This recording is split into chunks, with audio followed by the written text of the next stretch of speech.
بسم الله الرحمن الرحيم. ومن أحسن قولا ممن دعا إلى الله وعمل صالحا وقال إنني من المسلمين. الحمد لله رب العالمين والعاقبة للمتقين والصلاة والسلام على سيد الأنبياء والمرسلين نبينا محمد وعلى آله وصحبه أجمعين.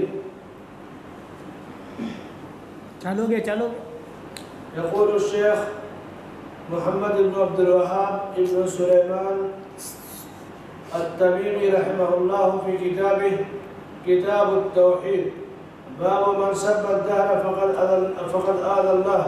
وقول الله تعالى وقالوا ما هي إلا حياتنا الدنيا نموت ونحيا وما يهلكنا إلا الدهر. وفي الصحيح عن أبي هريرة رضي الله عنه عن النبي صلى الله عليه وسلم قال الله تعالى يؤذيني ابن آدم يسب الدهر وأنا الدهر أقلب الليل والنهار. وفي رواية لا تسبوا الدهر فإن الله هو الدهر. رب اشرح لي صدري ويسر لي امري واحلل عقدة من لساني يفقهوا قولي. سبحانك لا علم لنا الا ما علمتنا انك انت العليم الحكيم. سامعین کرام عزیز اور دوستوں، کتاب التوحید میں ہمارے اس مجلس میں گفتگو کا عنوان ہے زمانے کو گالی دینے والے کا حکم. شیخ نے کہا کہ جس نے زمانے کو گالی دیا گویا اس نے اللہ کو تکلیف دیا، ستایا. زمانہ کیا ہے؟ یہ جو دور جو زندگی جی رہے ہیں اسی کو عصر، اسی کو دہر، اسی کو زمانہ کہتے ہیں. زمانے کو گالی نہیں دینا چاہیے، اس لیے کہ زمانے کو گالی دینے والا اللہ کو برا بھلا کہہ رہا ہے. اس کی تین صورتیں ہیں. پہلی صورت کہ بندے کا مقصد زمانے کو گالی دینا نہیں ہے بلکہ زندگی گزارنے میں جو پریشانیاں ہیں اس کا اظہار. جیسے سخت گرمی ہے، اوف بڑی گرمی ہے، بہت پریشانی ہو گئی.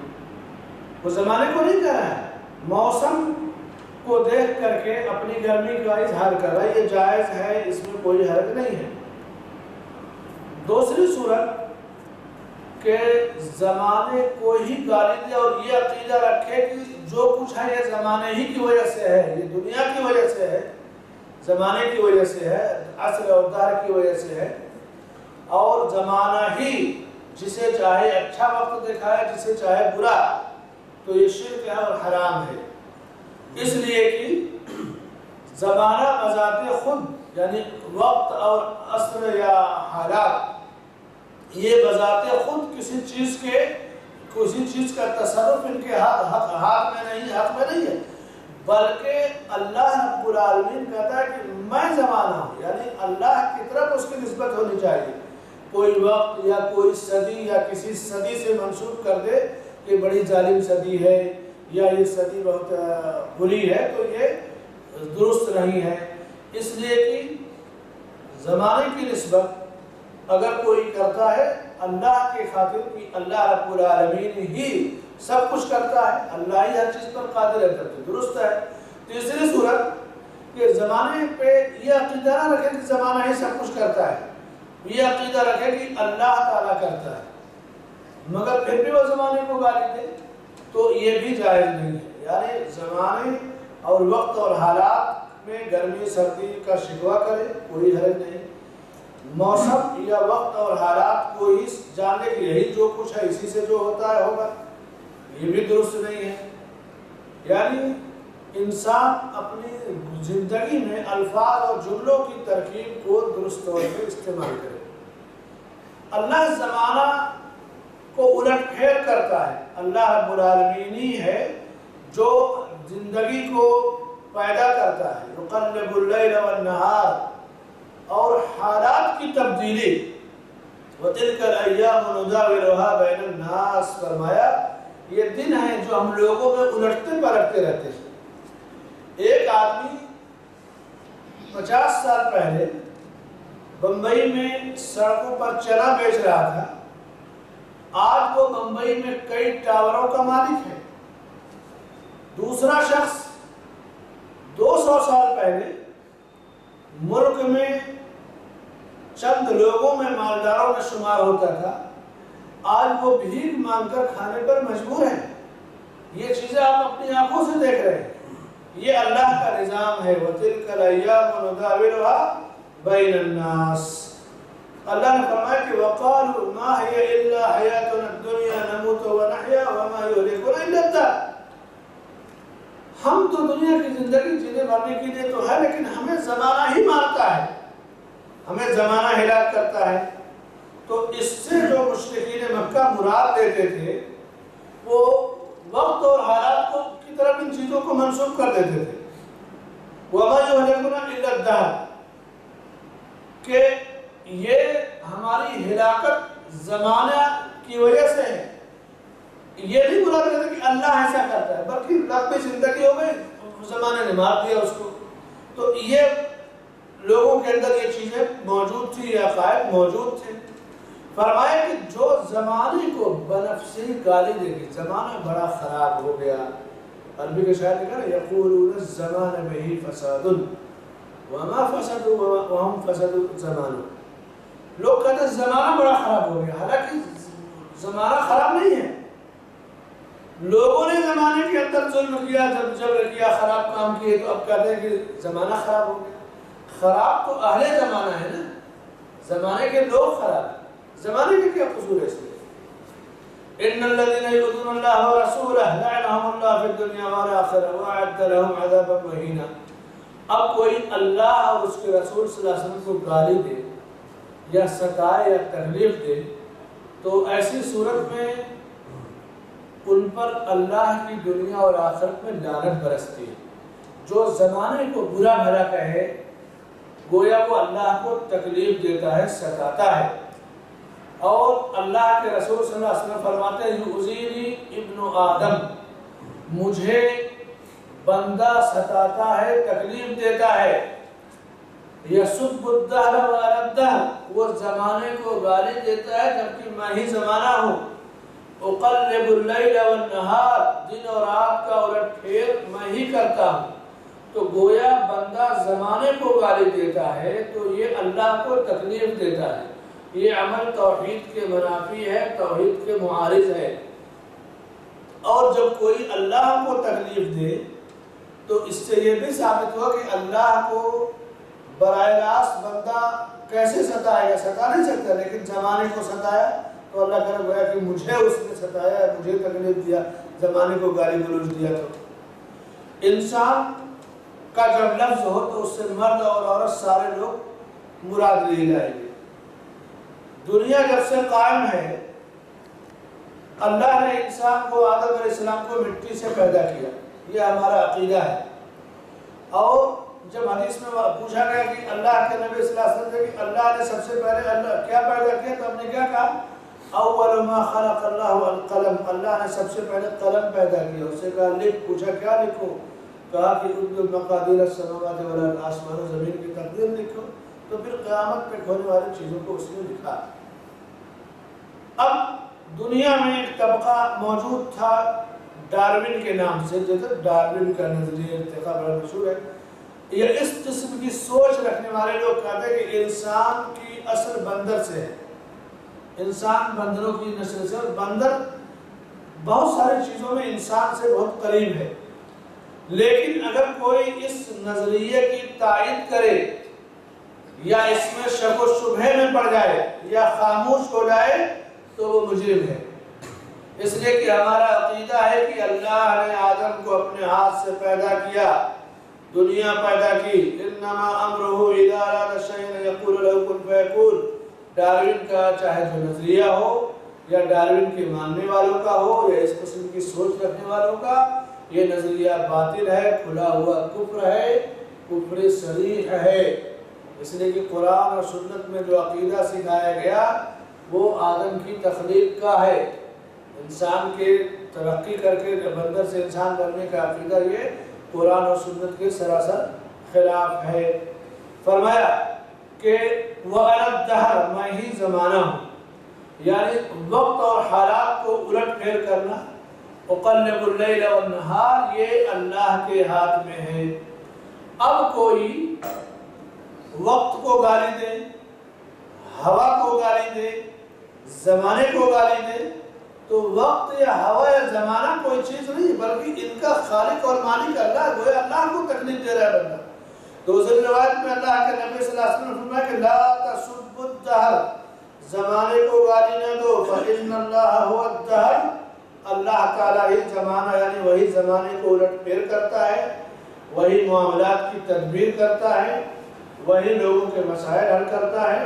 تو زمانے کو گالی دینا گویا اللہ کو ستانا ہوا، اور اپنی گفتگو میں زندگی میں انسان اس طرح کی چیزیں کہہ جاتا ہے، دنیا سے اپنی عاجزی کا اظہار کرے گا، زندگی سے اظہار کرے گا، اللہ سے شکوہ کرے گا کہ اللہ دنیا تو نے کیوں پیدا کی، اس طرح کی چیزیں لوگوں کے ذہنوں میں آتی ہیں۔ حدیثوں میں ان سے منع کیا گیا، اور اللہ رب العالمین نے فرمایا کہ وہ انا الدہر، میں بھی زمانہ ہوں۔ الدہر یہ ایسا نہیں کہ کوئی اپنا نام عبد الدہر رکھ لیا اسماء سے حسنہ میں سے، الدہر اللہ کے اسماء حسنہ میں سے نہیں ہے، اس کا ذکر نہیں، لیکن اللہ نے اپنے آپ کو دہر کہہ کر کے یہ بتایا کہ وہی دہر اور زمانے کا مالک ہے، وہی الٹ پھیر کرتا ہے۔ فرمایا کہ فإن اللہ هو الدہر، اللہ تعالیٰ ہی زمانہ ہے اور زمانے کی تدبیر کرتا ہے، زمانے کا الٹ پھیر کرتا ہے۔ یقلب اللیل والنہار، فرمایا کہ قل اللہم مالک الملک تؤتی الملک من تشاء وتنزع الملک ممن تشاء وتعز من تشاء وتذل من تشاء بیدک الخیر انک علی کل شیء قدیر۔ یہی ہے اللہ کی قدرت، یہی ہے زمانے کا مالک، اور یہی ہے ظاہری چیز کہ اللہ کیسے جسے چاہتا ہے عزت دیتا ہے، جسے چاہتا ہے ذلت دیتا ہے، جسے چاہتا ہے ملک عطا کرتا ہے، جس سے چاہتا ہے ملک کو چھین لیتا ہے۔ انک علی کل شیء قدیر، کہا کہ اللہ تعالیٰ تو ہر چیز پر قادر ہے، تو ہر چیز پر قادر ہے۔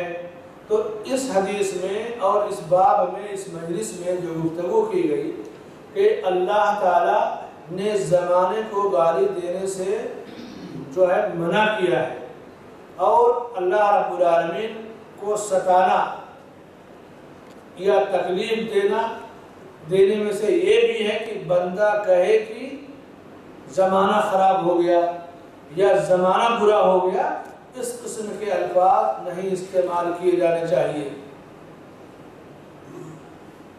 اللہ رب العالمین نے جو اپنے نام مقرر کیے، ان ناموں کو کے ذریعے بندہ چاہے کہ اللہ کو یاد کرے، یہی اس سے مطلوب ہے۔ لیکن الدہر یہ ان ناموں میں سے ابن حزم رحمہ اللہ کا ایک قول ہے، لیکن بعض علماء نے اس پہ رد کیا ہے کہ نہیں، اللہ کے اسماء حسنہ میں سے نہیں ہے۔ تو یہ زمانے سے متعلق گفتگو ہوئی۔ دوسرا باب ہے کتاب التوحید کا، یہ بھی عقیدے سے متعلق ہے، لیکن لوگوں کے درمیان یہ چیز پائی جاتی ہے۔ شیخ رحمہ اللہ کہتے ہیں کہ التسمی بقاضی القضاة ونحوی، جیسے اپنے کو قاضی اور قضاة، حاکموں کا حاکم کہنا، یعنی حاکموں کا حاکم کون ہے؟ اللہ تعالیٰ ہے۔ الیس اللہ بأحکم الحاکمین، کہ اللہ حاکموں کا حاکم نہیں ہے؟ تو قاضی اور قضاة کہنے سے اللہ کے نبی صلی اللہ علیہ وسلم نے منع کیا ہے۔ اور قضاء کی دو قسمیں ہیں، ایک قضاء کونی، دوسرے قضاء شرعی۔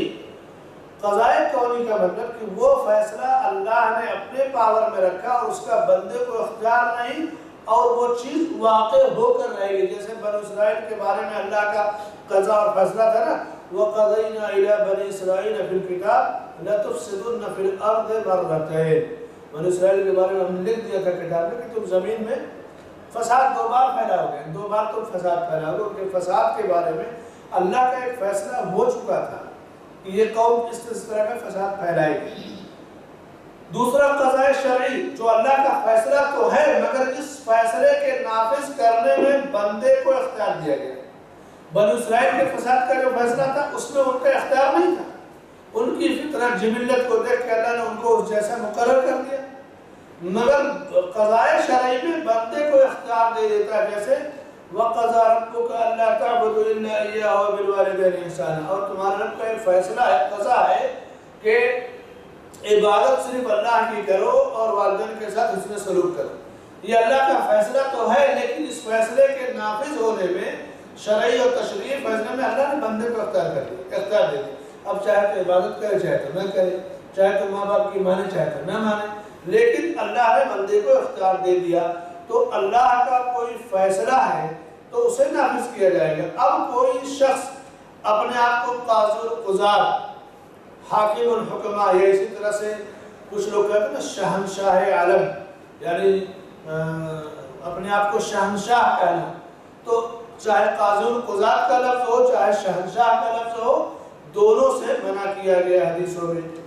سوال یہ ہے کہ اگر کچھ لوگ اپنے آپ کو شیخ الاسلام کہتے ہیں، اگر اس سے مراد جیسے شیخ الاسلام ابن تیمیہ ہم کہتے ہیں، شیخ الاسلام محمد بن عبد الوہاب کہتے ہیں، اس سے مراد یہ نہیں ہے کہ اسلام کے یہ شیخ ہے اور اسلام ان کے بغیر نہیں ہے، یہ نہیں ہے، بلکہ اسلام کے بارے میں، اسلام کو سمجھنے سمجھانے کے بارے میں اللہ نے ان کو ایک بڑا مرتبہ دیا، جس کی وجہ سے ہم انہیں شیخ الاسلام کہتے ہیں۔ یہ جائز اور درست ہے۔ اسی طرح کتنے لوگ کیا کریں گے کہ اپنے نام کے آگے امام ضرور لگائیں گے، امام فلاں۔ کچھ لوگ اس سے آگے بڑھ کر کے اللہ کے نبی صلی اللہ علیہ وسلم کو تو کہیں گے حضرت محمد صلی اللہ علیہ وسلم، اور اپنے بزرگوں اور پیروں کو کہیں گے اعلیٰ حضرت۔ یہ غلو ہے اولیاء کی شان میں اور نبی کی توہین ہے۔ یہ سب سے بڑے گستاخ ہیں نبی کے، جو نبی کی محبت کا دم بھرتے ہیں اور اہل حدیثوں کو کہیں گے وہابی ہے، یہ نبی کو نہیں مانتے۔ یہ اپنے احمد رضا خان صاحب کو یہ اعلیٰ حضرت کہتے ہیں۔ احمد رضا خان صاحب اس دور میں ہندوستان میں بریلوی مسلک کے ایک مشہور عالم گزرے۔ اللہ کے رسول صلی اللہ علیہ وسلم سارے انبیاء میں افضل، ساری کائنات میں افضل کہا کہ حضرت محمد صلی اللہ علیہ وسلم، اور احمد رضا خان صاحب کو اعلیٰ حضرت، یہ کیا ہے؟ یہ تفریق یہ کہاں سے آئی؟ تو اللہ کے نزدیک یہ چیزیں ناپسند ہیں کہ بندہ اپنے بزرگ کو اعلیٰ حضرت کہے اور اپنے نبی کو حضرت کہے، اپنے بزرگ کو امام سے بڑھ کر کے کم تر کوئی لفظ نہ استعمال کرے۔ اسی طرح کچھ لوگ اپنے علماء کو کہیں کہ حضور اور قبلہ۔ قبلہ کیا ہے؟ قبلہ ہمارا کعبہ ہے۔ کسی آدمی کو قبلہ نہیں کہا جائے کہ یہ قبلہ، یہ عقیدہ بریلوی مسلک کے ماننے والوں میں بھی ہے اور علماء دیوبند میں بھی ہے۔ یہ قبلہ بزرگوں کی کتابوں میں جگہ جگہ قبلہ کا لفظ ہے۔ قبلہ ہمارا ایک ہے، یہ کہاں سے قبلہ انہوں نے بنا لیا؟ الگ الگ عالم ہو گئے تو اس کو قبلہ کہہ دیا۔ قبلہ کا لفظ بھی بندہ ایک دوسرے کے لیے نہ استعمال کرے۔ اگر اس سے یہ مراد ہے کہ یہی قبلہ ہے، اس سے ہٹ کر کے مجھے دین سیکھنا، عبادت کرنا میری گنجائش نہیں، تو یہ عقیدہ حرام اور شرک ہے۔ لیکن اگر اس سے یہ مراد ہے کہ یہ بڑا عالم ہے، جس طرح میں قبلے کا احترام کرتا ہوں اسی طرح اس کا بھی احترام کرتا ہوں، یہ بھی غلط ہے۔ اس لیے کہ قبلہ کی تعین اللہ نے مقرر کیا، اور یہ عالم انسان ہے، غلطی بھی کر سکتا ہے اور صحیح بھی ہوگا۔ قبلہ غلطی نہیں کرتا ہے، قبلے سے کیا غلطی ہوگی؟ کعبہ تو اپنی جگہ ثابت ہے، اس کی رخ طرف رخ کر کے عبادت کی جائے گی، لیکن انسانوں میں جس کو قبلے کا لفظ دیا وہ تو گناہ بھی کر سکتا ہے، غلطی بھی کر سکتا ہے، بہت ساری چیزیں ہو سکتی ہیں۔ تو اسی لیے اس قسم کے الفاظ سے حدیثوں میں منع کیا گیا ہے۔ صحیح بخاری اور مسلم میں ابو ہریرہ رضی اللہ عنہ سے مروی ہے کہ اللہ کے نبی صلی اللہ علیہ وسلم نے فرمایا کہ اللہ کے نزدیک سب سے حقیر نام یہ ہے کہ بندہ اپنے کو شہنشاہ عالم کہے۔ شاہ عالم، شہنشاہ جہاں یا شاہ جہاں۔ اس ملک میں ایسے بادشاہ گزرے ہیں جن کا نام شاہ جہاں تھا، یہ نام رکھنا بھی درست نہیں عقیدے کے لحاظ سے، اس لیے کہ شاہ جہاں تو اللہ تعالیٰ ہے، دنیا کا بادشاہ کیا کون ہے؟ اللہ ہے۔ تو وہ شاہ جہاں بیچارہ تاج محل بنوا کے اس کو وہ پھر وہ اس کی بیوی شاہجہاں، وہ شاہجہاں کیسے، یہ نام علماء کو بدلنا چاہیے. یہ اور بات ہے بادشاہ رہے ہوں گے نہیں ہمت پڑی واللہ عالم، اللہ بہتر جانتا ہے. لیکن توحید کے باب میں، عقیدہ صحیحہ کے باب میں شاہجہاں، شہنشاہ عالم یا اسی طرح سے شاہ عالم، جو بہت سارے لوگ جو نام رکھتے ہیں، یہ بھی محل نظر ہے کیونکہ دنیا کا بادشاہ ایک ہے، اللہ تعالیٰ ہے. اور قاضی القضات کا لفظ استعمال کرنا، حضور، اگر اللہ کے نبی صلی اللہ علیہ وسلم کے لیے یہ عقیدہ حضور کا کہ کہے کہ حضور اور حضرت سے کہ آپ زندہ ہیں، تب تو یہ جائز نہیں ہے. حضرت کا لفظ اردو زبان میں ادب و احترام کے لیے استعمال ہوتا ہے. عربی میں بھی حضرت و صاحب المعالی کا لفظ استعمال ہوتا ہے. اگر اس لفظ کو احترام کے طور پہ استعمال کرنا مقصود ہے تو اس کی گنجائش ہے، جائز ہے. لیکن عقیدے کے طور پہ اگر اس سے حاضر ہونا اور ناظر ہونا مقصود ہو تو یہ غلط ہے. اللہ رب العالمین ہی شہنشاہ ہے، وہی ساری کائنات اور سارے جہان کا مالک ہے. ہم جب کہتے ہیں کہ الحمدللہ رب العالمین الرحمن الرحیم مالک یوم الدین، جزا کے دن کا مالک ہے، اور دوسری طرف ہم نے کسی اور کو کہا کہ وہ شہنشاہ عالم ہے، تو یہ غلط ہے. اسی طرح سے حضور یا حضرت اور اعلیٰ حضرت کا لفظ، یہ بھی بہرحال ایک بہت بڑی جسارت اور گستاخی ہے ان لوگوں کی جو نبی کی محبت کا دم بھرتے ہیں اور دوسروں کو اسی وجہ سے کافر اور کیا کیا کہتے ہیں، اور خود اپنے بزرگ یا اپنے امام کے لیے اعلیٰ حضرت کا لفظ استعمال کرتے ہیں، اور اللہ کے نبی صلی اللہ علیہ وسلم جو امام الانبیاء ہیں ان کے لیے صرف حضرت کا لفظ استعمال کرتے ہیں. یہ بھی عقیدے کی فاش غلطی اور اللہ کے نبی صلی اللہ علیہ وسلم کی شان میں ایک بڑی گستاخی ہے. اللہ رب العالمین ایسے لوگوں سے سخت ناراض ہوگا. امام سفیان ثوری رحمہ اللہ کہتے ہیں کہ جیسے شہنشاہ یا شاہان عالم اس قسم کے الفاظ پہلے استعمال کیے جاتے ہیں. شہنشاہ کا لفظ فارسی میں ہے لیکن فارس کے لوگ پہلے بھی حکمراں تھے، بادشاہ تھے. عربی زبان میں جب عقیدے کی وضاحت ہوگی تو یہ چیزیں بیان کی جائیں گی. اللہ رب العالمین ہی کائنات کا مالک ہے اور وہی خالق ہے، وہی مدبر ہے. اور اللہ کے جو اسماء حسنہ ہیں ان ناموں کے ذریعے اللہ کو بلایا جائے. بندہ نام بھی ایسا رکھے جن ناموں میں شرک کی بو نہ پائی جائے اور نہ ان ناموں سے نہ تو تزکیہ جھلکتا ہو نہ تو اپنی بڑائی جھلکتی ہو. یہ بھی ہونا چاہیے. جب اللہ کے رسول صلی اللہ علیہ وسلم نے فرمایا لَن يَدْخُلَ الْجَنَّةَ أَحَدٌ بِعَمَلِهِ، جنت میں کوئی اپنے عمل سے نہیں جا سکتا، تو صحابہ کرام نے کہا وَلَا أَنْتَ يَا رسول اللہ، اللہ کے نبی صلی اللہ علیہ وسلم کیا آپ بھی؟ تو آپ نے کہا وَلَا أَنَا إِلَّا أَن يَتَغَمَّدَنِيَ اللَّهُ بِرَحْمَتِهِ، مگر وہ کہ اللہ تعالیٰ مجھے اپنی رحمت سے ڈھانپ لے. اور اللہ کی رحمت اللہ کے احترام سے آئے گی، اللہ کی توحید کو اپنانے سے آئے گی، اور اللہ کا جہاں نام آئے، اللہ کا جہاں حکم آئے، جہاں فیصلہ آئے اسے فوراً مان لینا چاہیے. جیسے ابو جہل کی کنیت ابو الحکم تھی. حکم یعنی فیصلوں کا باپ، ججوں کا باپ. اللہ کے رسول صلی اللہ علیہ وسلم کا یہ تو ابو جہل ہے، یہ ابو الحکم کیسے ہوگا؟ ابو شریح سے مروی ہے کہ ان کی بھی کنیت ابو الحکم تھی. تو اللہ کے نبی صلی اللہ علیہ وسلم نے کہا کہ ان اللہ هو الحکم، حاکم اللہ ہے اور فیصلہ کرنے والا اللہ ہے. تو فیصلہ کن اور حاکم اور اصل قاضی تو اللہ ہے.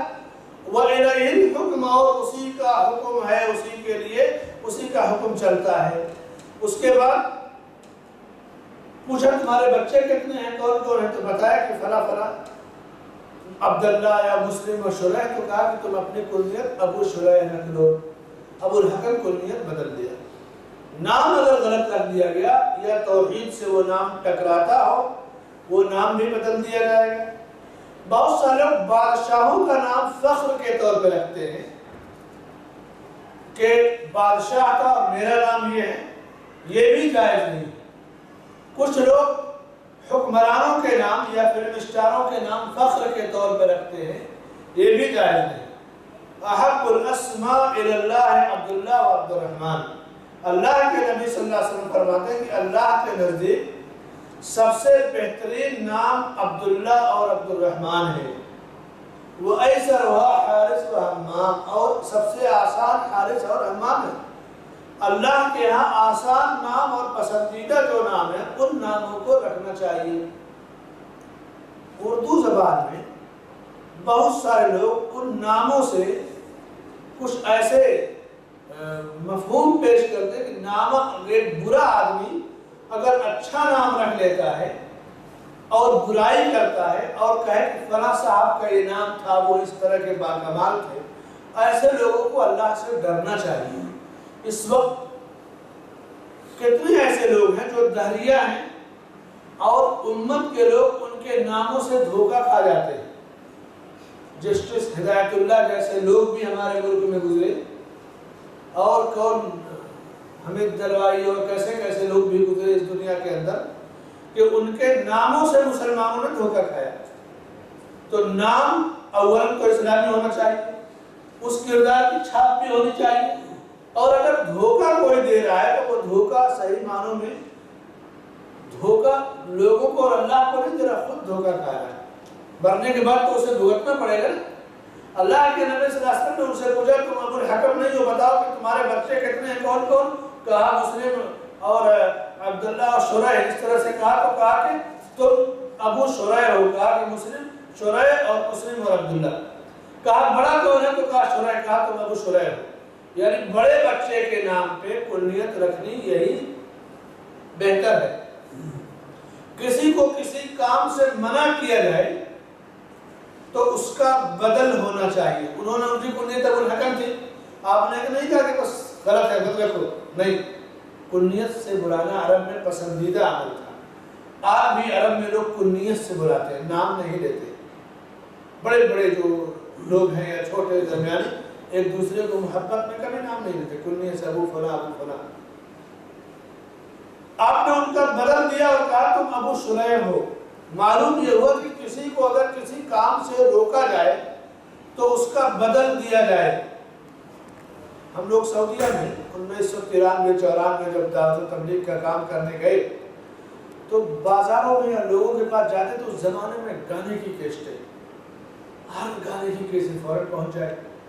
تب یہ ویسیآر وغیرہ کا رواج بہت کم تھا لیکن وہاں تو تھا مگر بہت زیادہ نہیں تھا، گانے کی کیسٹیں لوگ سنتے تھے۔ منع کرتے کہ کیسے اس سے روکا جائے، جب تک آپ ہیں رک جائیں گے نہیں سنیں گے۔ پھر جب میٹنگ ہوئی کہ کیسے روکا جائے تو ایک رائے یہ آئی کہ اب جس انداز کی گانے کی کیسٹیں ہیں اس سے بہتر کوالٹی کی ہم الگ الگ موضوعات پہ تقریریں تلاوت وغیرہ تیار کریں، اور جب جائیں تو بکس میں وہ کیسٹیں رہیں، کہیں بھائی اس کو سنیے، گانا مت سنیے۔ تجربہ یہ ہوا کہ ایک بار آپ کسی کو 5-6 کیسٹیں دے کے آئیے، دوبارہ وہ خود کہتا کہ گانے کی تو ضرورت ہی نہیں، اس سے اچھا تو اسی میں لطف ہے۔ ایک صاحب ایسے تھے اللہ کے بندے جن کے پاس بڑے کارٹون، بکس کا جو بڑا کارٹون تھا 50 کلو کا، 2-3 کارٹون کیسٹیں تھے، کم و بیش کہہ رہے تھے کہ 5000 ریال کی کیسٹیں ہیں۔ وہ لے آئے، بولے شیخ صاحب اس کو آپ اس میں تقریر ڈب کر کے دے دیجیے یا اس میں تلاوت ڈب کر کے دے دیجیے۔ تو اسٹوڈیو ہے، ریکارڈنگ کا التفات ہوتا تھا، جو نئی کیسٹیں ہیں اس کو مٹائے، مشین میں ڈالے اور پھر اس میں ریکارڈنگ کر لی، اس طرح سے ہوتا تھا۔ کتنے بندے اللہ کیسے؟ تو اللہ کے نبی صلی اللہ علیہ وسلم کی سنت دیکھی کہ کسی چیز سے منع کیا تو اس کا بدیل دیا۔ بدیل کو کیا کہتے ہیں انگریزی میں؟ الٹرا کیا؟ جی، تو اس کا نعمت بدل دیا، اس چیز سے روکا تو یہ چیز دیا۔ گانے سے روکنا ہے، آپ اس کا بدل دیجیے۔ آج ہمارے لوگوں میں، نوجوانوں میں، خاص طور سے اہل حدیث نوجوانوں میں پہلے شکایت ہوتی تھی کہ ہمارے نوجوان SIO اور SIM میں جا رہے ہیں، سر پکڑ کر ہوتے تھے کیا کرے جا رہے ہیں۔ ابھی نوجوانوں میں شکایت ہوتی ہے کہ ہمارے نوجوانوں کا فرقہ کوئی نائک صاحب کا پیروکار بن رہا ہے، کوئی قائق صاحب کا، کوئی فلاں صاحب کا، اور جماعت اہل حدیث شکایت کر رہی ہے۔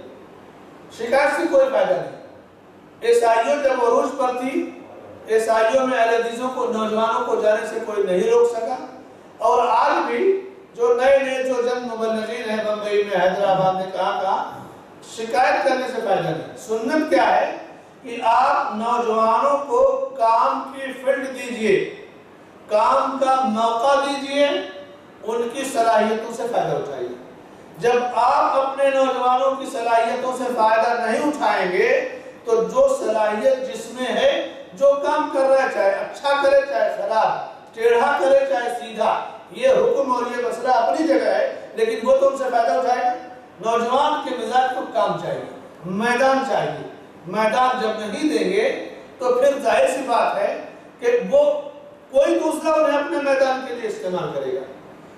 ہمارے بزرگوں نے اس چیز پر غور کیا اور 1990 92 93 میں شبان اہل حدیث پورے انڈیا آل انڈیا پیمانے پہ اہل حدیث نوجوانوں کا ایک کنونشن مقرر کیا اور نوجوانوں کی ایک تنظیم قائم ہوئی کہ اہل حدیث نوجوان علماء اور سارے لوگ کام کریں گے، مگر وہ آگے نہیں بڑھ سکی، اس سے کوئی کام نہیں لیا جا سکا۔ کیا وجہ تھی، کیا اسباب تھے، اللہ بہتر جانتا ہے۔ لیکن کتاب التوحید کی شرح میں، سنت کی وضاحت میں جو ثابت ہوتی ہے، جو وضاحت کہ کسی کام سے روکنے کے لیے اس کا بدیل اور نعم البدل دینا، یہ بھی نبی کی سنت ہے۔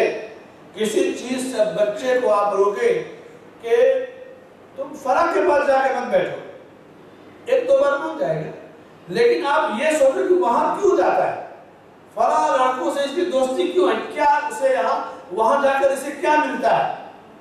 اب اسی چیز کے بارے میں آپ سوچیں کہ ٹھیک ہے، وہ جس چیز کے لیے جاتا ہے میں اس سے بہتر کوئی انتظام کر دیتا ہوں۔ اس سے بہتر انتظام آپ اپنے بچے کے لیے جب کر دیں گے تو جس چیز کی شکایت آپ کر رہے ہیں وہ دور ہو جائے گی۔ یہی سنت ہے کہ واعظ میں، نصیحت میں، دعوت میں جب ایک حرام چیز سے آپ روکیں، ایک دروازہ بند ہو حرام کا، تو صرف حرام کا دروازہ بند کر لینے سے کامیابی نہیں ملے گی، بلکہ جائز اور مباح اور حلال چیز کا ایک بہترین راستہ اس کے لیے گائیڈ لائن مقرر ہونی چاہیے۔ حکم اور فیصلہ یہ ہمیشہ اللہ کا چلے گا۔ اللہ کے آگے نہ کسی کا حکم ہے نہ کسی کا فیصلہ ہے۔ اللہ سے بڑا نہ کوئی حاکم ہے نہ اللہ سے بڑا کوئی قاضی ہے۔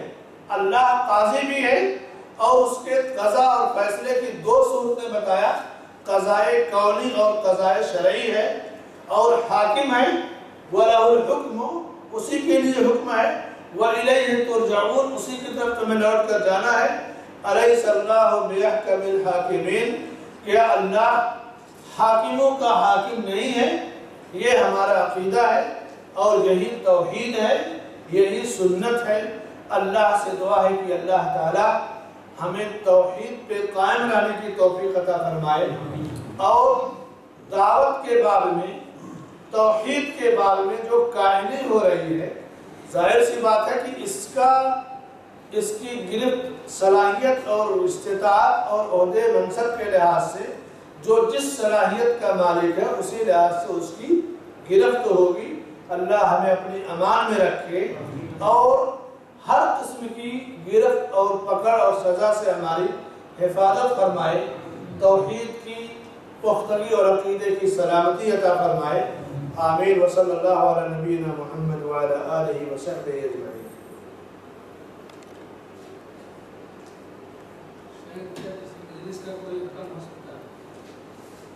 ان کا سوال یہ ہے کہ کیا کسی مجلس کا کوئی حکم ہو سکتا ہے؟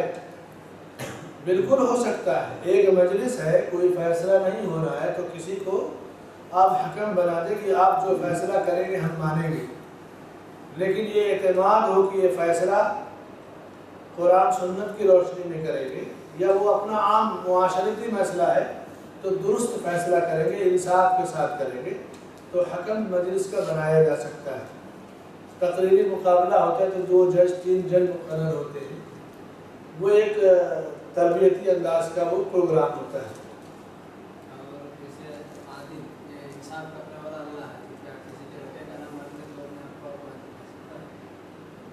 نہیں، عادل اللہ کی صفت ہے اور اللہ نے بندوں کو بھی عدل کا حکم دیا، ان اللہ یأمرکم بالعدل والاحسان، اللہ تمہیں عدل اور احسان کا حکم دیتا ہے۔ پھر کہا اعدلوا، تم عدل کرو، اللہ عادل ہے، بندوں سے بھی کہتا ہے تم بھی عدل کرو۔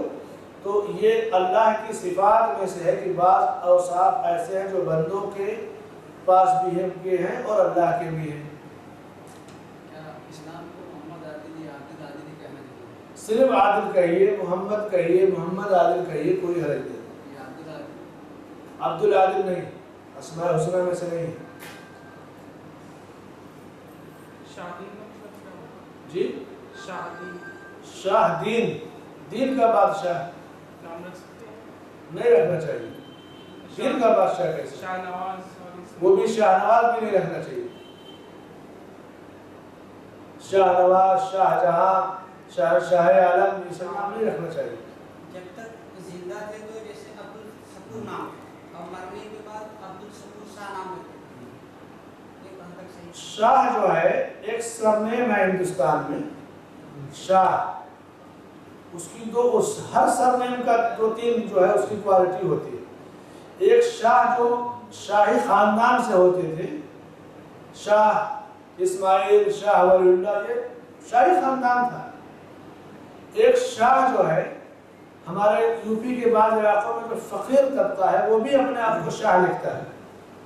تو یہ ہندوستان ہے، کوئی خواب دیکھ کر سید بن جائے تو کوئی فقیر شاہ لکھنے میں کیا ہے، لکھتا ہے، پھر اس کو تمنا ہے کہ میں بھی شاہ لکھوں۔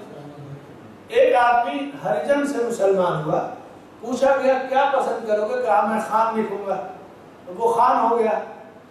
تو یہ جو نام ہے ہمارے خان، شیخ، سید، یہ ہندوؤں میں مختلف ذات اور طبقے ہیں۔ ہندوستان میں جب ہندوستان میں مسلمان ہندو سے مسلم ہوئے تو وہی اثر لے کر چلے آئے۔ ان کا اسلام میں چھوٹے بڑے ہونے کا اس سے کوئی تعلق نہیں ہے۔ پیر لوگ جب مر جاتے ہیں تو جو نام رہتا ہے اس کے آگے شاہ لگا دیتے ہیں۔ پیر لوگ مر جاتے ہیں، ان کے آگے شاہ لگا دیتے ہیں۔ اب وہ لگانے والوں سے پوچھو کہ ان کو فقیر سمجھ کر کے لگا رہے ہو یا بادشاہ سمجھ کے؟ یا ہر نام کے ساتھ محمد لگانا ضروری؟ نہیں ضروری، یہ صرف ہندوستان میں، پاکستان میں ہمارے ہے کہ ہر نام کے احمد محمد لگتا ہے۔ باہر عربوں میں ایک چیز نہیں ہے۔ جیسے مان لیجئے کہ آپ کا نام کیا ہے؟ میرا نام پہلے شمیم تھا، ابھی محمد بن ہاشم۔ جیسے شمیم تھا، ہمارے یہاں کیا محمد شمیم نام رکھیں گے، شمیم احمد۔ عرب میں یہ 2 نام ہو گئے، ایک محمد، ایک شمیم، ایک 2 ہو گئے۔ ایک بہت بڑا مسئلہ ہوتا ہے، اسکول میں جاؤ تو تمہارا نام مختار احمد، تمہارا نام احمد صاحب۔ عرب میں تو یہی پریشانی ہوتی ہے۔ ابھی میں نے اسکول میں دیا تھا تو اس میں مذاق اڑا رہے تھے۔ ابھی اسی میں کوئی سر نیم نہیں ہے، یہاں پوچھتے ہیں تمہارا سر نیم کیا ہے، یہاں کوئی بیکری والا ہے، کوئی لکڑی والا ہے، کوئی گھی والا ہے، تو یہ اپنے کے بچے کا نام لکھانے کا سر نیم ہے نہیں، تو کیا ہے، مجبور لکھو خان ہے بھائی، اب تو ہے اسکار ہے، چودھری ہے، وہ تو یاد نہیں رہتا ہے کیا ہے، وہ لکھو خان ہے، خان اگر پاسپورٹ بنا نہیں چاہیے۔ ہاں آزمائشیں ہیں، سرنیم وہ ایک کالم ہے یہاں کے اس میں، اور ہر جگہ ہر ڈپارٹمنٹ میں ہے اسم العائلہ، تو اسی لیے اپنے خاندان اور حسب نسب کی معلومات رکھنی چاہیے بندے کو۔ جیسے اللہ تعالیٰ کے حکم سے ہر چیز ہوتا ہے، اور کسی نے چوری کیا، کیا یہ بھی رکھا ہوں؟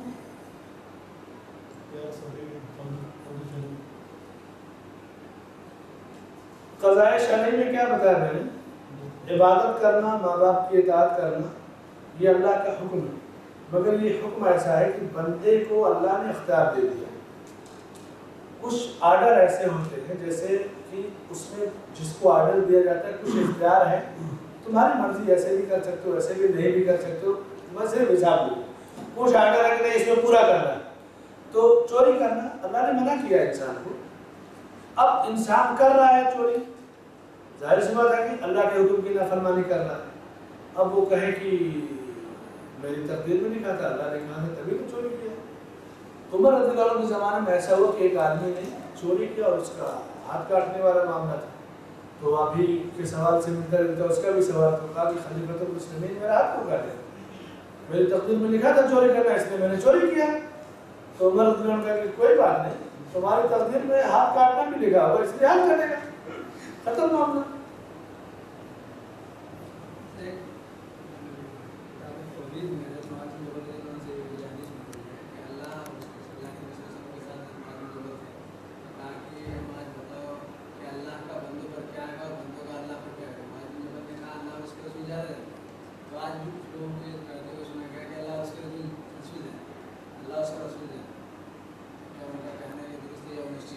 جب معاذ بن جبل رضی اللہ عنہ سے اللہ کے نبی صلی اللہ علیہ وسلم نے پوچھا یا معاذ اتدری ما حق اللہ علی العباد کہ اللہ کا بندوں پر کیا حق ہے؟ تو کہا کہ اللہ و رسولہ عالم، اللہ اس کے رسول زیادہ جانتے ہیں.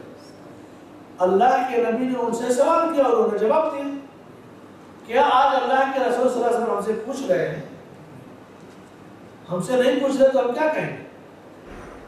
اس وقت زندہ تھے اور موجود تھے تو پوچھ رہے تھے. آپ سے اگر کوئی آدمی کوئی عالم پوچھے اس مسئلے میں کیا جانتے ہو، کیا حکم ہے، آپ کہتے ہیں کہ شیخ اس مسئلے میں آپ تو زیادہ جانتے ہیں مجھ سے.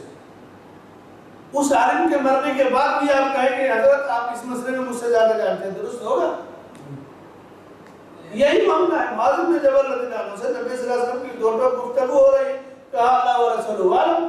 وفات کے بعد اب نہ نبی ہم سے پوچھیں گے نہ ہمیں یہ جواب دینا. اگر کسی نے پوچھتے ہو تو بتائے کہ کیا پوچھا ہے اسے.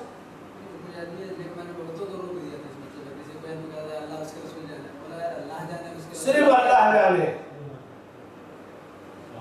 جی حدیث میں ایسے کچھ الفاظ کے جملے ملتے ہیں جس میں جیسے صحابی اس طرح سے عرض کرتے ہیں دوسرا بولتے ہیں کہ آپ پر ہم اور ہمارے ماں باپ کو بات اس کا کیسی وضاحت کی؟ ہاں حدیثوں میں ہے نا کہ آپ پر میں یا میرے ماں باپ قربان. یہ عقیدہ کی اور محبت رسول کا بڑا اونچا درجہ ہوتا تھا اور یہی درجہ اللہ نے قرآن میں بیان کیا ہے. قُلْ إِنْ كَانَ آبَاؤُكُمْ وَأَبْنَاؤُكُمْ وَإِخْوَانُكُمْ کہا دیجیے تمہارے باپ، تمہارے ماں، تمہارے بھائی، تمہارے بیوی، شوہر، تمہارے مال جو کمائے ہو، وَتِجَارَةٌ تَخْشَوْنَ كَسَادَهَا تجارت جن کے نقصان کا خطرہ ہے. أَحَبَّ إِلَيْكُم مِّنَ اللَّهِ وَرَسُولِهِ وَجِهَادٍ فِي سَبِيلِهِ فَتَرَبَّصُوا حَتَّىٰ يَأْتِيَ اللَّهُ بِأَمْرِهِ. اگر یہ چیزیں تمہارے نزدیک اللہ اور اس کے رسول سے زیادہ یا اللہ اور اس کے رسول کی راہ میں جہاد سے زیادہ پسندیدہ ہیں تو اللہ کے فیصلے کا انتظار کرو، ابھی عذاب کا انتظار کرو. تو یہ کہنا کہ ماں باپ پیدا ہو، یہ ایک عقیدہ ہے کہ میرے نزدیک میری جان اور کائنات میں کچھ بھی ہے، یہ اللہ کے نبی صلی اللہ علیہ وسلم کی شخصیت پر اور آپ کی محبت میں سب ہم پیدا کر دیں. نبی کی محبت میں اس کی کوئی حیثیت نہیں. لا یؤمن احدکم حتی یکون ہواہ تبعا لما جئت بہ. الگ الگ اس طرح کی حدیثیں ہیں جس کو امام باقی نے شرح سنہ میں ذکر کیا ہے. تو اس طرح کے الفاظ محبت کے اظہار کے طور پہ اور انتہائی اعلیٰ درجے کی محبت جو صحابہ میں تھی وہ تھی.